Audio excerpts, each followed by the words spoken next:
అమ్మ చెప్పిన అలనాటి కథలకు స్వాగతం. కథ తిరిగి దొరికిన జీవితం, 3వ భాగం. రచన డి కామేశ్వరి గారు. మార్వెలెస్. మీ గొంతు ఇంత చక్కగా ఉందని, మీరింత బాగా పాడగలరని, అస్సలు రామాయణ భారత భాగవతాల్లో శ్లోకాలు ఇంత వినసొంపుగా ఉంటాయన్నది ఈరోజే తెలుసుకున్నాను. సరోజ గారు, థ్యాంక్స్, మెనీ థ్యాంక్స్ అమ్మా. అన్నట్టు మీ నోట ఆ శ్లోకాలు వింటుంటే మా జన్మ ధన్యమైనట్టే అనిపించింది. మళ్ళీ మళ్ళీ వినాలనిపిస్తుంది. రోజు మీరు చదవాలి. అమ్మ రాత్రిపూట అయితే నేను వింటాను. రోజు 1 గంట సరోజ పురాణం కాలక్షేపం రేపటి నుంచి అన్నాడు కృష్ణమోహన్ సంతోషంగా, అభినందనపూర్వకంగా. సరోజ వంక చూస్తూ సరోజ సిగ్గుపడి తలదించుకొని ఊరుకుంది. వస్తా, నేనిక్కడ మైమర్చి ఉండిపోయాను మీ పద్యాలు వింటూ. అక్కడ పేషెంట్లు మీ గానామృతం వినిపించగానే రోగాలు తగ్గి వెళ్ళిపోయారో ఏమిటో అంటూ నవ్వుతూ వెళ్ళాడు. సరోజ, అమ్మా, మీ బావ ఎంత దురదృష్టవంతుడే, నిన్ను వదిలి వెళ్ళిపోయాడే. ఇలాంటి భార్యతో కాపురం చేసే అదృష్టం అతనికి లేకపోయింది. ఆ అదృష్టం మమ్మల్ని వరించి మా ఇంటికి నిన్ను పంపించి చదువమ్మా చదువు అంది సరస్వతమ్మ. జాగ్రత్తరా నాన్న, జాగ్రత్త. ఏమిటా గాభరా? మెట్ల మీద నుంచి పడిపోతే రంగారావు మెట్ల మీద నుంచి చిన్నపిల్లలా గెంతుకుంటూ వచ్చిన గీతని మురపంగా చూస్తూ అన్నాడు. డాడీ, నేను మోహన్ దగ్గరికి వెళ్తున్నాను. అట్నుంచి వెడితే ఏ సినిమాకో పెడతాం. నా కోసం వెయిట్ చేయొద్దు, ఓకే అంది చేతిలో హ్యాండ్ బ్యాగ్ విలాసంగా తిప్పుతూ గీత. వెళ్ళు తల్లి. పాపం, అప్పుడే 4 రోజులైపోయింది కదూ మోహన్ని చూసి. నీ ఆరాటం నాకు తెలుసులే, వెళ్ళు. అసలు ఎయిర్పోర్ట్కి ఎందుకు రాలేదో చెవులు మెలేసి మరీ అడుగు. నెలనాళ్ల తర్వాత నీవు వస్తుంటే ఎయిర్పోర్టుకు వచ్చి రిసీవ్ చేసుకోకుండా ఆ పెద్ద మనిషి చేసే రాచకార్యం ఏమిటో నిలేసి అడుగు కూతురి వంక చిలిపిగా చూస్తూ అన్నారు. ఏముంది, పేషెంట్లు అంటూ పాడే పాటేగా. గీత బుగ్గమూతి పెట్టి అంది. అడగను ఊరుకుంటానా నేను? బాగుంది. నీలా అతనికి పని పాటు లేదనుకున్నావా ఏమిటి? రోజుల్లా పాపం అతనికి ఒక్క క్షణం విశ్రాంతి ఉండదు. నీ వెంటనే కొంగు పట్టుకు తిరగడమేనా పని? అయిన దానికి మరింత నేర్పి పెడుతున్నారు మీరు. బాగుంది మీ తండ్రి కూతుళ్ళ వరుస. అన్నపూర్ణ భర్త వంక కోపంగా చూస్తూ అంది. ఆ తరువాత గీత వంక యగాదిగా చూసి, ఏమిటే తల్లి ఆ డ్రెస్సు? అక్కడికి వెళ్ళేటప్పుడైనా లక్షణంగా చీర కట్టుకొని వెళ్ళకూడదా? పెద్దావిడ ఏమనుకుంటుందో నీ అవతారం చూసి. అయినా మగాడిలాగా ఆ మాట్లాడడం ఏమిటే తల్లి? రోజు రోజుకి వెర్రి ముదురుతుంది ఈ కాలం పిల్లలకి. పో మమ్మీ, నీకేం తెలుసు ఫ్యాషన్సు? ఇప్పుడు బెల్ బాటమ్సు మ్యాక్సీలు ఫ్యాషన్.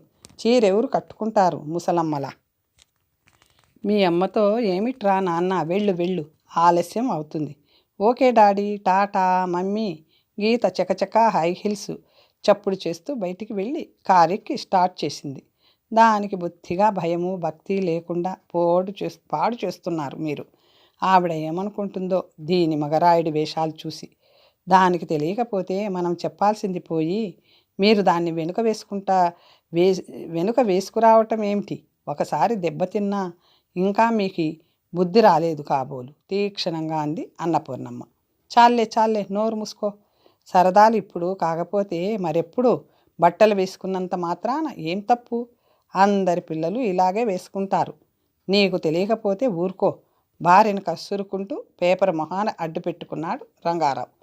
హాయ్ మోహన్. సుడిగాలిలా లోపలకు వచ్చిన గీతని చూడగానే ఒక్క క్షణం కృష్ణమోహన్ కళ్ళల్లోకి వెలుగు వచ్చింది.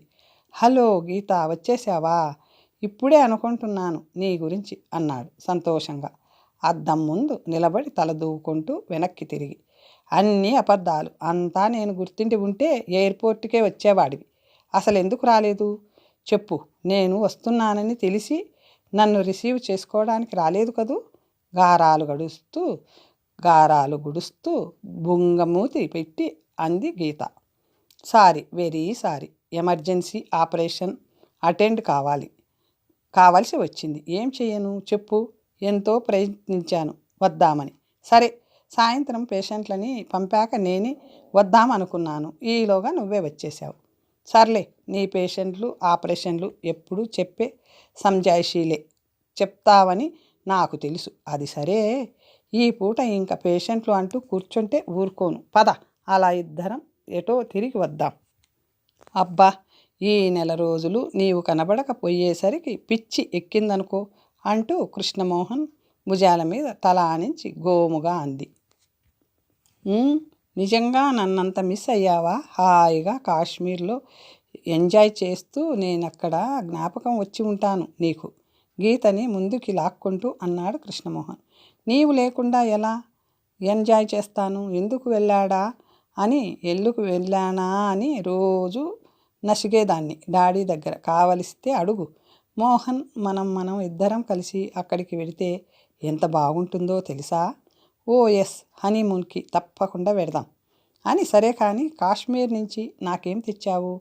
ఏమిటా ప్యాకెట్టు? కుతూహలంగా గీత చేతిలో ప్యాకెట్ను చూస్తూ అన్నాడు. చెప్పుకో చూద్దాం.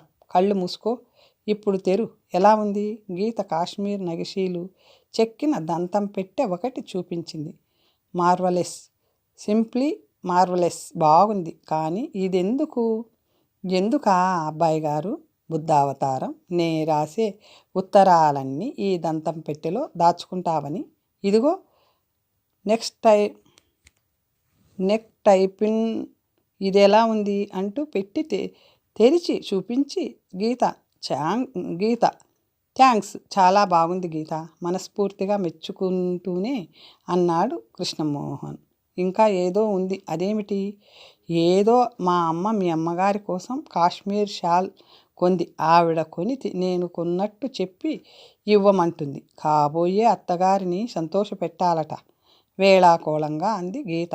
గీత మొహంలో కనిపించే హేళనకి కృష్ణమోహన్ మొహం ఒక్క క్షణం ముడుచుకుంది. నిజమే, నీవు మర్చిపోయినా ఆవిడ జ్ఞాపకం పెట్టుకున్నారు. కూతురు అత్తగారి చేత మాట పడకూడదని. అయినా గీత, అమ్మకి ఏమన్నా తేవలసింది నీవే.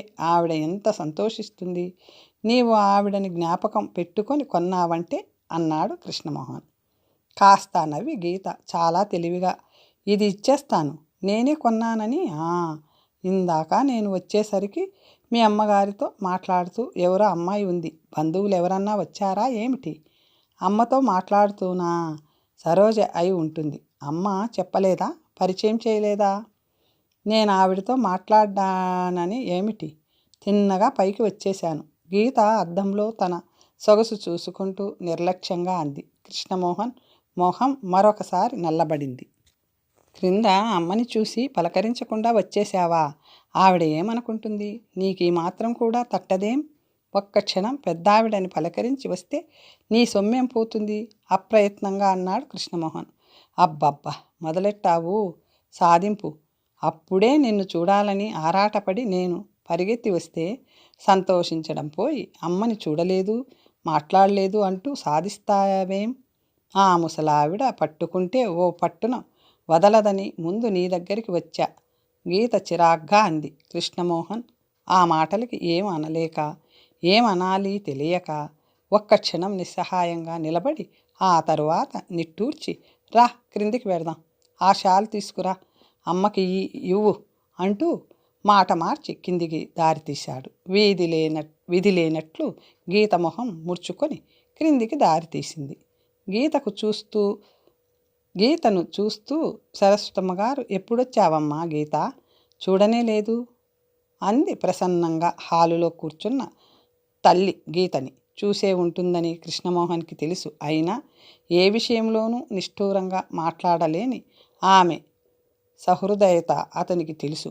గీత జవాబిచ్చి లేవగానే, అమ్మా చూడు గీత, నీకోసం ఏం తెచ్చిందో, అమ్మకి ఇయ్యి గీత అన్నాడు మొహం నిండా నవ్వు పులుముకొని. ఇదిగో, ఇది మీకోసం తెచ్చాను మోభావంగా అంటూ అందించింది. ప్రక్కన కూర్చున్న సరోజవంక అదోలా చూసింది. నాకెందుకమ్మా అనవసరంగా తెచ్చావు? బాగుంది, చాలా బాగుంది. అమ్మా సరోజ, ఇది నా బీరువాలో పెట్టు తల్లి అంటూ షాల్ అందించింది సరస్వతమ్మ.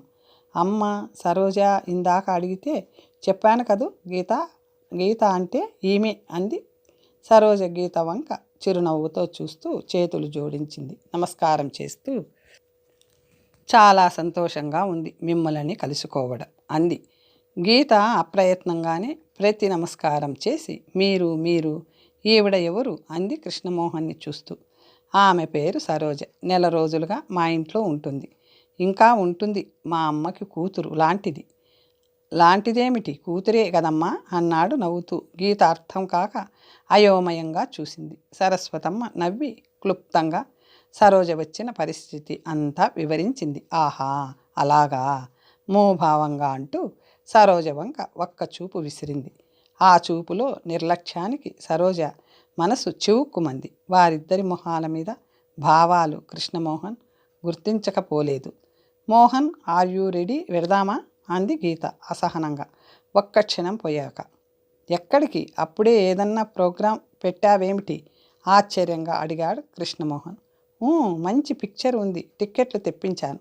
పిక్చర్ అయితే ఇప్పటి నుంచి ఎందుకు, ఇంకా 5 అయింది. ఓ అరగంట పేషెంట్లను చూసి పంపిస్తా. అందాక అమ్మ వాళ్ళతో మాట్లాడుతుండు. కృష్ణమోహన్ వెళ్ళపోయాడు. ఆహా కాదు, ముందు కాసేపు గార్డెన్స్కి వెళ్ళి అట్నుంచి సినిమాకి వెళదామని ఆదుర్దగా అడిగింది. కృష్ణమోహన్ ఇబ్బందిగా చూశాడు. పేషెంట్లు కూర్చున్నారు. గీత ముఖం ముడుచుకుంది. ఎప్పుడు పేషెంట్లు, మందులు, రోగాలు ఇవన్నీ ఎప్పుడూ లేవు గనక ఆమె ముఖంలో అప్రసన్నత చూసి సరస్వతమ్మ, పోని ఈ పూటకి ఆసుపత్రి మానేయకూడదురా, ఆ అమ్మాయి సరదా పడుతుంది, నెల రోజుల తర్వాత వచ్చింది అంటూ కొడుకు వంక చూసింది. కృష్ణమోహన్ ఏదో అనబోయి నిస్సహాయంగా నవ్వి, సరే పద, తప్పుతుందా దేవిగారి ఆజ్ఞ అన్నాడు. గీత ముఖం వికసించింది. హుషారుగా ముందుకు నడిచింది. అమ్మా, మీరు రాకూడదు, అంతా సరదాగా వెళదాం అన్నాడు సరోజ వంక చూసి. తల్లి సినిమాలు చూడడం మాని చాలా కాలం అయ్యిందని అతనికి తెలిసినా సరోజ అక్కడ ఎదురుగా ఉండగా మాట వరుస కన్నా పిలవలేదని అనుకుంటుందేమో.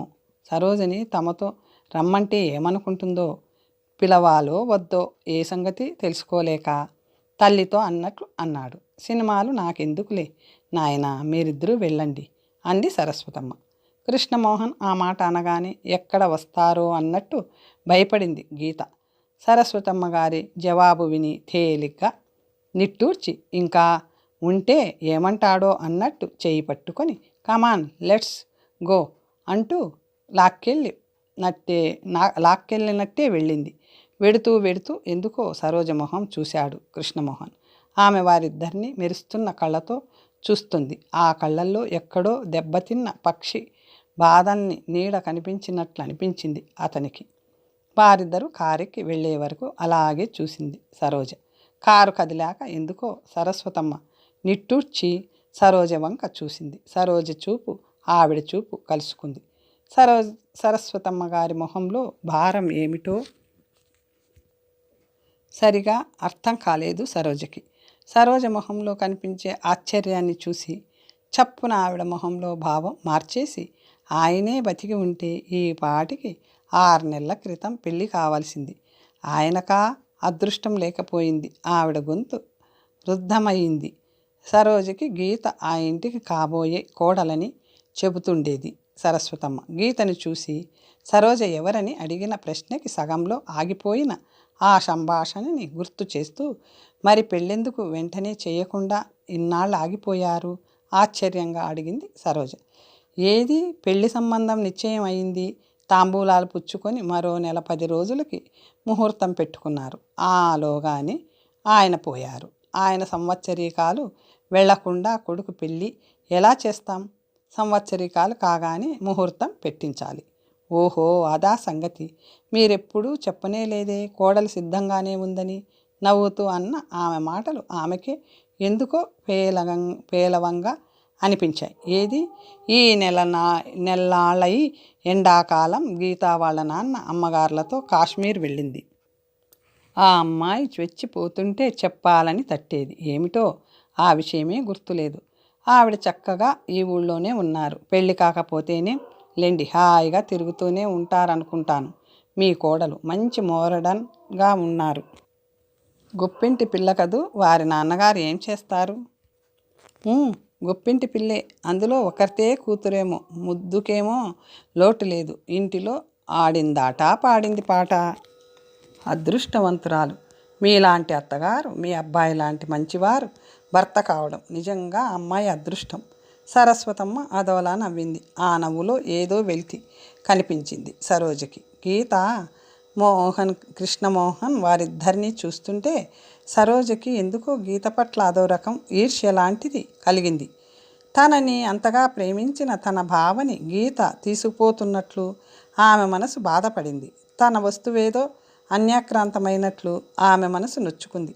కృష్ణమోహన్ ఇంటిలో తిరుగుతుంటే తన కళ్ళ ముందు భావ కదలాడుతున్నట్టే ఉంది. అతనికి కాఫీ అందిస్తూ, అతని వస్తువులు సర్దుతూ, అతనికి స్వయంగా పలహారం పెడుతూ, తనకి దూరమైపోయిన భావని అతనిలో చూసుకుంటున్నంత అదో రకం తృప్తిగా ఉంది ఆమెకి. ఇన్నాళ్ళు భావ ఎటుపోలేదు. ఈ రూపంలో తన దగ్గరే ఉన్నాడన్న సంతృప్తి ఆమెకి ఉండేది. రోజు రోజుకి కృష్ణమోహన్ దగ్గర చనువు పెరుగుతున్న కొద్దీ కృష్ణమోహన్ తనకి చేరువవుతున్నట్టు అనిపించేది. సరోజని ముందు మీరు అని పిలిచేవాడు. ఒకరోజు తనే నన్నంత మర్యాద చేయనక్కర్లేదు, సరోజా అనండి చాలు అంది. సరస్వతమ్మ కూడా నీకంటే చిన్నది, మన ఇంటిలో పిల్లలా తిరుగుతుంది, నీ చెల్లెల్లాంటిది, మీరు అంటూ ఏమిటా పిలుపు, సరోజా అంటూ పిలు అంది. అప్పటి నుండి ఏం కావాల్సిన సరోజా అంటూ చనువుగా పిలిచి పనులు పురమాయిస్తుంటే భావ తను ఇంటిలో ఫ్రీగా మసలినట్టే అనిపించేది సరోజకి. నెల రోజులకే కృష్ణమోహన్ తన బావ కాదన్న సంగతి మరిచిపోయేంతగా అతని పట్ల అభిమానం, చనువు ఏర్పడ్డాయి సరోజకి. కృష్ణమోహన్కి ఆమె పట్ల ఎలాంటి అభిప్రాయం ఉందో సరోజకి తెలియదు. చాలా అభిమానంగా మాట్లాడేవాడు. చనువుగా పనులు చెబుతూ, ఇంకా చనువుగా పాటలు కోరి పాడించుకుంటూ, ఎప్పటి నుంచో సన్నిహితురాలైనట్లు లేదా నిజంగా ఏ మేనత్త కూతురో అన్నంత సరదాగా మాట్లాడుతున్నాడు. అతనితో మాట్లాడుతుంటే చటుక్కున ఎప్పుడన్నా సరోజ మాటల తొందరలో మా బావ ఇలా అన్నాడు, ఇలా అనేవాడు, ఇలా చేసేవాడు అనేది. ఆ క్షణంలో కృష్ణమోహన్ బావ కాదన్న నిజం గుర్తురాగానే ఆమె మొహంలో విషాద ఛాయలు తొంగి చూసేవి. మొహం చిన్నబోయేది. ఆమెని ఆ మూడ్ నుంచి మరిపించేందుకు ప్రసంగం మార్చి మరేదో చెబుతూ నవ్వించి మామూలు మనిషిని చేసేవాడు. చిత్రంగా కృష్ణమోహన్ తన అభిరుచులు ఒకటే అవ్వడం ఆనందం కలిగించింది సరోజకి. అతని పైకి ఎంతో నవీనంగా కనిపించినా అతనికి ఆంధ్ర సంస్కృతి, ఆంధ్ర సాహిత్యం, సంగీతం ఇవన్నీ ఎంతో ఇష్టం. అతని లైబ్రరీ నిండా మంచి తెలుగు రచయితల గ్రంథాలని ఉన్నాయి. అతని టేప్ రికార్డర్ నిండా ప్రసిద్ధ సంగీత విద్వాంసుల సంగీత రికార్డులున్నాయి. భారత భాగవతాల పట్ల గౌరవం ఉంది. మొదట్లో సరోజ ఆశ్చర్యంగా, మీరీ తెలుగు పుస్తకాలు చదువుతారా, ఇవన్నీ మీరే కొన్నారా అన్నట్టు ఆశ్చర్యపోతుంటే నవ్వాడు కృష్ణమోహన్. ఎందుకంత ఆశ్చర్యం, తెలుగువాడినయ్యి తెలుగు పుస్తకాలు చదవడంలో ఏం వింత ఉందని అలా ఆశ్చర్యపడుతున్నారు? తెలుగు వాళ్ళై తెలుగు పుస్తకాలు చదవడమే కాదు, మాట్లాడడం కూడా నామోషి అనుకునే వారెందరినో చూసిన సరోజ అతని వంక ప్రశంసాపూర్వకంగా చూడడం మినహా ఏమీ అనలేకపోయింది. మీరు సంగీతం వినడం, మీకు సంగీతం పట్ల ఇంత ఆసక్తి ఉండడం మరింత ఆశ్చర్యం. మీలాంటి వారు ఇదంతా చూస్తుంటే నేనే 100 ఏళ్ల క్రిందటో పుట్టవలసిన వాడినో అనిపిస్తుందా ఏమిటి? నిజమే, నాకు సంగీతం ఎంతో ఇష్టం. మా సీతకి మా నాన్నగారు చిన్నప్పటి నుంచి నేర్పించారు వీణ. మా నాన్నగారికి వీణ అంటే ఎంతో ఇష్టం. పెళ్ళయ్యాక మా అమ్మకి నేర్పించారు. అమ్మ చెల్లి వాయిస్తుంటే నాన్నగారు పరవశంగా వినేవారు. అలా ఇంటిలో చిన్నప్పటి నుంచి సంగీతం వినిపిస్తుంటే నాకు దాని పట్ల ఆసక్తి పెరిగింది. నాతో పాటు ఆ అభిరుచి పెరిగింది. సీత పోయాక ఇదిగో ఈ టేప్ రికార్డర్ పెట్టుకుంటాను. ఎప్పుడన్నా మనసు బాగోలేకపోయినా, తోచకపోయినా అలా ఆ వీణా వాయిద్యం వింటూ నన్ను నేను మరిచిపోతాను. ఏమిటో మా చెల్లెలితో పాటు ఈ ఇంటిలో ఆటపాటలు, నవ్వులు అంతరించిపోయాయి. ఇల్లంతా ఎంత నిరాశ, నిస్పృహలు ఆవరించాయో. ఎవరి మొహాల్లో జీవకళే అని కనిపించేది కాదు. ఆ తరువాత నాన్నగారు పోయాక ఈ ఇల్లు శ్మశానంగా తయారైంది. పూర్తిగా మళ్ళీ కాస్త ఇప్పుడు నీవు వచ్చిన ఈ నెల రోజుల నుంచి కాస్త జీవకళ తొంగి చూడడం ఆరంభించింది. ఎంత ఐశ్వర్యం ఉంటే ఏం లాభం, కొందరి జీవితాలు ఇంతే అనేవాడు విషాదంగా. అలాంటప్పుడు అతనిని దగ్గరికి తీసుకొని ఓదార్చాలని, నేనున్నాను నీకు అని చెప్పాలని ఎంతో అనిపించేది సరోజకి. రోజులు గడుస్తున్న కొద్దీ అతని పట్ల అభిమానం, ఆత్మీయతే కాక మరేదో భావం కూడా సరోజని వశపరుచుకోసాగింది. అయితే ఆ భావం క్రొత్తది కాక ఎప్పటినుంచో ఉండేదే అన్నట్టు బావే అంతటా నిండిన సరోజకి కృష్ణమోహన్ పట్ల అనురాగం ఉండడంతో ఆశ్చర్యం లేనట్లు, అదేదో ఆమె హక్కు అన్నట్లు అనిపించసాగింది. ఈరోజు మొదటిసారిగా గీత కృష్ణమోహన్లని చూస్తుంటే కృష్ణమోహన్ తనకేం కాడని, అతని మీద తనకేం హక్కు లేదని, అతను మరొకరి సొత్తన్న నిజం తెలియగానే ఆమె మనస్సు దెబ్బతిన్నట్టు విలవిలలాడింది. ఊహాలోకం నుంచి నేల మీదికి విసిరినట్లు ఆమె నిజస్థితి గుర్తించుకోగానే సరోజ మనస్సు చెదిరిపోయింది. తనెంత పెచ్చిది, తనెక్కడా అతనెక్కడా, జాలిపడి ఆశ్రయమిచ్చి అభిమానించినందుకు తన అంతస్తు మరిచి ఆశలనిచ్చిన ఎక్కాలని ప్రయత్నించడం తన తెలివి తక్కువతనం. వారు చూపే అభిమానం, ఆప్యాయత వెనుక వారి స్వార్థం ఉన్న తనను కన్నబిడ్డలా ఆదరించి తన సమస్యలకి పరిష్కారం చూపి ఆదుకున్న వారి పట్ల తనకుండాల్సింది కృతజ్ఞత కానీ హక్కులు పొందే ప్రసక్తి ఎక్కడుంది? తనింత తెలివి తక్కువగా ఎలా ఆలోచించింది? ఇన్నాళ్ళు నయమే, ఇప్పటికైనా తన స్థానం ఏమిటో గుర్తించింది. ఇంకా ఇంకా మమతలు పెంచుకొని కలలు కంటూ బ్రతకకుండా తెలివి తెచ్చుకుంది. ఈ రోజు నుంచి కృష్ణమోహన్ తనకేం కాడు, తనకు ఆశ్రయం ఇచ్చిన యజమాని. అతనికి తనకి మధ్య ఉండాల్సింది యజమాని నౌకరు బంధం. అతను సహృదయుడు కనుక స్నేహభావం ఉంటే ఉండొచ్చు, అంతకు మించి మరేమీ ఉండడానికి వీలు లేదు. మనసుకు పదే పదే నచ్చజెప్పుకుంటూ తనని తను నమ్మించుకుంటూ ఇన్నాళ్ళు తన బుద్ధిహీనతని తిట్టుకుంటూ ఏవేవో నిర్ణయాలు చేసుకోసాగింది. ఆమె మనసు ఆమెకే తెలియని వేదనతో కుమిలిపోసాగింది. ఆ బాధలో తనేదో మోసపోయానన్న కసి, దానికి కారణం కృష్ణమోహన్ అన్న కోపం చోటు చేసుకుంది. తననేదో నమ్మించి మోసం చేసినట్లు బాధపడింది ఆ రాత్రంతా సరోజ. సినిమా నుంచి వచ్చిన కృష్ణమోహన్ నవ్వుతూ సినిమా కబుర్లు చెబుతుంటే రోజుల సరదాగా ఆ సంభాషణలో పాల్గొనలేకపోయింది సరోజ. మూభావతని కొంచెం సేపటికి గుర్తించిన కృష్ణమోహన్, అదేం అలా ఉన్నావు, మొహం ఏమిటి అలా ఉంది, ఒంట్లో బాగాలేదా ఏమిటి అన్నాడు ఆదుర్దగా. సరోజ లేదు, బాగుంది, ఏం లేదు అంటూ అవకతవకగా జవాబులు చెప్పి కంట్లో తిరగబోతున్న నీరు అతని కంట పడటం ఇష్టం లేక ఏదో పట్టుకొని వంటింట్లోకి వెళ్ళబోయింది. అతని పలకరింపుతో ఆమె మనస్సుకు అనగని ఆవేదన దుఃఖంగా మారింది. వంటింట్లో చప్పున కళ్ళు తుడుచుకొని మజ్జిగ తెచ్చింది. ఆమె మొహం మీద దుఃఖ చిహ్నాలు అతని కంటబడ్డాయి. ఏమిటి సరోజ, ఇంకా ఎన్నాళ్ళని పోయిన వాళ్ల కోసం ఏడుస్తావు? మర్చిపోవాలి, గుండె రాయి చేసుకోవాలి అంటూ సానుభూతిగా ఓదార్పుగా అన్నాడు. తన ఏడుపుకు సాకు దొరికిందని సరోజ ఈసారి కారే కన్నీటిని తుడుచుకోలేదు. ఆ కన్నీరు పోయిన వారి కోసం కాదని, అతని కోసమని అతనికి తెలియదు. చెయ్యి కడుక్కొని అమ్మ పడుకుందా అంటూ మేడ మీదకి వెళ్ళిపోయాడు. ప్రక్క మీద ఉరాలి ఎందుకో తెలియని దుఃఖం పొంగి పొరలగా కరువుదీర ఏడ్చింది సరోజ. సరోజ, గుడ్ న్యూస్, నీకు ఉద్యోగం వచ్చేసింది చూసావా? నా మాట నిలబెట్టేసుకున్నాను, మరి నాకేం బహుమతి ఇస్తావు? సరోజని ఊరిస్తూ సరదాగా అంటూ అపాయింట్మెంట్ ఆర్డర్ చేతికిచ్చాడు. సరోజ ఆరాటంగా కాగితం అందుకొని చదువుకొని తృప్తిపడి మెనీ థ్యాంక్స్, మీలాంటి వారికి ఇచ్చేందుకు నాలాంటి నిర్భాగ్యుల దగ్గర ఏముంటుంది? మేమిచ్చేది మీకు అవసరం ఉండదు, కంటికి ఆనదు నిర్లిప్తంగా నవ్వి అంది సరోజ. అదేమిటి అంత సీరియస్గా మాట్లాడుతున్నావు? ఇంత మంచి వార్త తెచ్చినందుకు ఎంతో సంతోషపడతావనుకున్నాను, మొహం అలా పెట్టావేమిటి? అసలు 2 రోజులు బట్టి నీవెందుకో ఏదోలా ఉంటున్నావు. కృష్ణమోహన్ సరోజని గుచ్చి చూస్తూ అన్నాడు. అవునమ్మా సరు, ఒంట్లో సరి లేదా ఏమిటి? 2 రోజులుగా చలాకీగా కనిపించడం లేదు.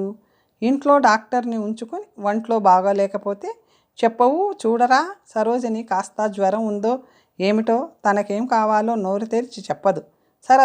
సరస్వతమ్మ కూడా అంది.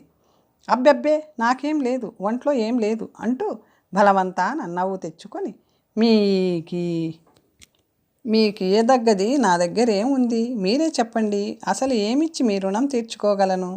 అదిగో మళ్ళీ రుణాలు వడ్డీలు ఆరంభించకు. ఆ రుణం అలా ఉండని, దానికి వడ్డీగా నీవు నాకేమి ఇయ్యాలో తెలుసా? సరోజ గుండె ఒక్క క్షణం కొట్టుకోవడం మానింది. ఏమిటి అంది నీరసంగా. నీ కమ్మని పాటలు రోజు వినిపించాలి. నీ కమ్మని గాత్రానికి తోడు సంగీతాన్ని నేర్చుకొని అదంతా నాకు వినిపిస్తూ ఉండాలి. సరోజ, నీకింత చక్కని గొంతు ఉంది, మేస్టర్ని పెట్టి సంగీతం నేర్చుకోవాలి. నీవు మళ్ళీ మా సీతలా ఇంట్లోకి వచ్చావు, మళ్ళీ సీతలా నువ్వు సంగీత సరస్వతివి అవ్వాలి. నా కోరిక ఇదే, చెల్లించు. ఏం? సరోజ చకితురాలైనట్లు చూసింది. నమ్మలేనట్లు. నేనా సంగీతం నేర్చుకోనా? మీరు చెప్పిస్తారా? బాగుంది, ఇది చాలా బాగుంది. ఈ పెడుతున్న తిండి చాలన్నట్టు ఇంకా సంగీతం అంటూ నా మీద డబ్బు వృధా చేస్తారా? మతిగాని పోతుందా మీకు? మీకు పోయినా నా మతి ఇంకా తిన్నగా ఉంది. మీరు నా మీద ఖర్చు పెట్టేందుకు సిద్ధంగా ఉన్నా పెట్టించేందుకు నేను సిద్ధంగా లేను. ఏమిటమ్మా సరోజ, ఎంత చేసినా నీవు పరాయిదానా వన్నట్లు భావంతో నీలో పోదా? మా సీతలా నిన్ను మేము చూసుకుంటున్నాం కానీ మమ్మల్ని నీవు నీ వాళ్ళన్నట్టు ఎందుకు అభిప్రాయపడవు? వాడంత ముచ్చటపడి అడుగుతుంటే కాదనకు. నీ పాట వింటూ మా వేదనలని మరిచిపోగలుగుతున్నాం. రోజు నీ సంగీతానికి అయ్యే ఖర్చు ఏపాటి? దానివల్ల మాకు లభించే మనశ్శాంతి ముందు అన్నింటికీ నీకు మొహమాటమే.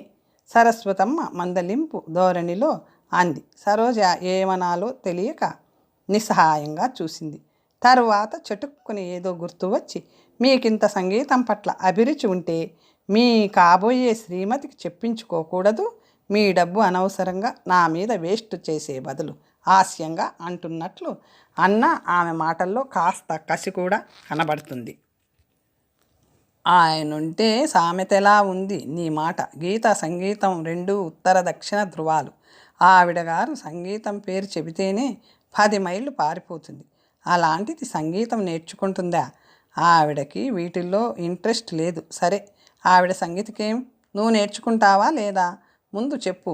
నేర్చుకుంటుందిరా, మాస్టర్ని కుదర్చు. అన్నింటికి అలా మొహమాట పడుతూనే ఉంటుంది సరస్వతమ్మ అంది. ఇటు ఉద్యోగం అటు సంగీతం ఎలా కుదురుతుంది? నేను ఇవన్నీ చేస్తే నాకు ఇంక టైం ఎక్కడ ఉంటుంది ఇంటి సంగతి చూడడానికి? ఉదయం 10 వరకు ఇంటి పనులు, తర్వాత ఆఫీసు, సాయంత్రం సంగీతం, రాత్రి పురాణ కాలక్షేపం. కృష్ణమోహన్ నవ్వుతూ టైం టేబుల్ చెప్పారు. అవును మరే, నాకింక రెస్ట్ అక్కర్లేదు. అయితే ఇంటి పనులు మానేయి. బాగుంది వరుస. నా గొడవేదో నేను పడతాను, మీ ఇష్టం వచ్చినట్లే కానివ్వండి. ఎవరికోసం ఒప్పుకుంటావు? ఇదిగో అమ్మాయి, ముందే చెప్తున్నాను, ఉద్యోగస్తురాలినయ్యానని ఇంక వెళ్ళిపోతాను అంటూ ఆరంభిస్తావేమో. మళ్ళీ ఆ పిచ్చి ఆలోచన మానేసి బుద్ధిగా ఆ డబ్బేదో మీ మామయ్య గారికి పంపించేస్తుండు.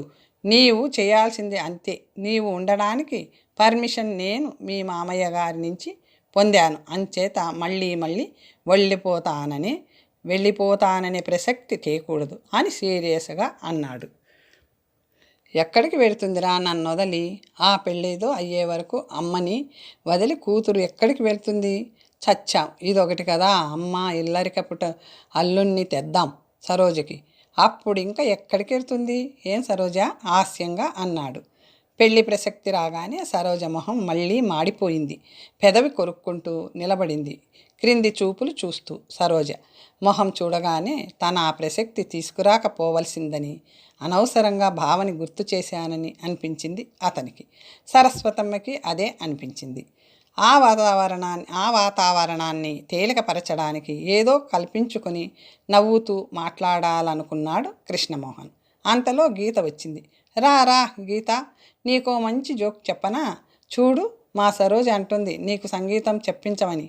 అదేదో పెద్ద జోకులా నవ్వుతున్న కృష్ణమోహన్ని చూసి తుది మొదలు అర్థం కాని గీత తక్కినది అర్థం కాకపోయినా మా సరోజ అనడం చూసి నుదురు చిట్లించి, సంగీతమా నాకు మధ్యలో ఆవిడ ఎందుకట నాపై ఆ ఇంట్రెస్టు వ్యంగ్యంగా అంటూ సరోజ వంక చూసింది. ఇంతకీ ఆవిడని ఈ సలహా చెప్పమని ఎవరు అడిగారట?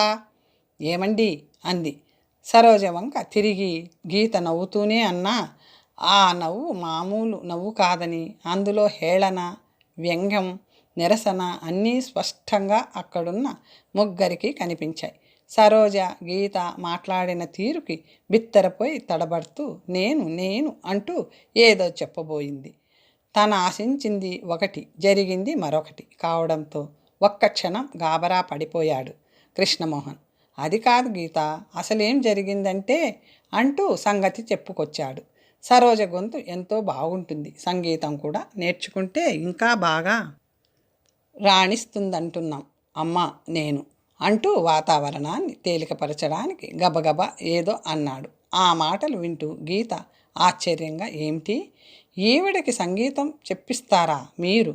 ముక్కు మొహం తెలియని వాళ్ళని పోషించడమే కాక సంగీతాలు చదువులు చెప్పించేటంత డబ్బు ఎక్కువైంది ఏమిటి మీకు? హేళనగా అంది. కృష్ణమోహన్ ముఖం ఒక్కసారిగా నల్లబడిపోయింది. ఆరాటంగా ఏదో వారించబోతూ సరోజ ముఖం చూశాడు. సరోజ ముఖం ఒక్క క్షణం అవమానంతో నల్లబడింది. ఆ వెంటనే బాగా అడిగారు. నేను అదే అంటున్నాను. వారి దయ వల్ల వారింటిలో తిండి తింటున్నాను. ఇంకా నా మీద వృధాగా డబ్బు ఖర్చు పెట్టొద్దు. సంగీతం మీద అంత మోజుంటే మీ శ్రీమతికి చెప్పించుకోండి. నా మీద ఇంత దయ చూపకండి అంటున్నాను అంది సరోజ తేలిగ్గా నవ్వుతూ. ఇందులో దయాధర్మాల ప్రసక్తి లేదు. నా ముచ్చట ఇది. దేవుడి దయ వల్ల నాకింత వదిలిపోయారు ఆయన, నా సంతోషం కోసం, సంతృప్తి కోసం. కాకపోతే ఈ డబ్బు నాకెందుకు ఉపయోగపడుతుంది? సరస్వతమ్మ గంభీరంగా అంది. ఆవిడ మాటల్లో మొహంలో గంభీరత చూసి తల్లిని ఆ విధంగా ఎన్నడూ చూడని కృష్ణమోహన్ తెల్లబోయాడు. ఇది ఆమె డబ్బు, నీ మొగుడి సంపాదన కాదు అన్నది అంత తెలివిగా స్పష్టంగా వెల్లడించిందో. తన సొమ్ము తన ఇష్టం వచ్చిన రీతిని ఖర్చు పెట్టుకునే సర్వాధికారం ఆమెకున్నట్లు వెల్లడించిన ఆ మాటలకి ముగ్గురు ఒక్క నిమిషం తెల్లపోతూ నిలబడ్డారు. గీత మొహం కందగడ్డలా ఎర్రబడిపోయింది. తనకేదో అవమానం జరిగినట్లు పౌరుషంగా విసురుగా మధ్యన నాకెందుకు, ఎవరెలా ఏడిస్తే నాకేం అంటూ తల ఎగరేసి విసవిసా బయటికి వెళ్ళిపోయింది. అన్నాడు అధికారకంగా కృష్ణమోహన్. గీత మేడ మీదికి రా అంటూ ఇంకేం మాట్లాడకుండా మేడ మీదకి దారితీశాడు. అతని గొంతులో గంభీరతకి వెళ్ళబోతున్న గీత ఒక్క క్షణం ఆగిపోయింది.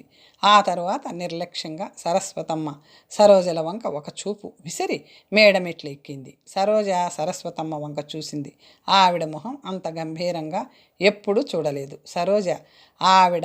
సరోజ వంక ఒకసారి చూసి మామూలుగా నవ్వు తెచ్చుకొని, చూడమ్మా వంటావిడ ఇందాక ఏదో అడిగింది అంది. సరోజ లోపలికి వెళ్ళింది. గీత, నువ్వు కాస్త మాట్లాడే ముందు వెనక ముందు ఆలోచించి మాట్లాడితే బాగుంటుంది.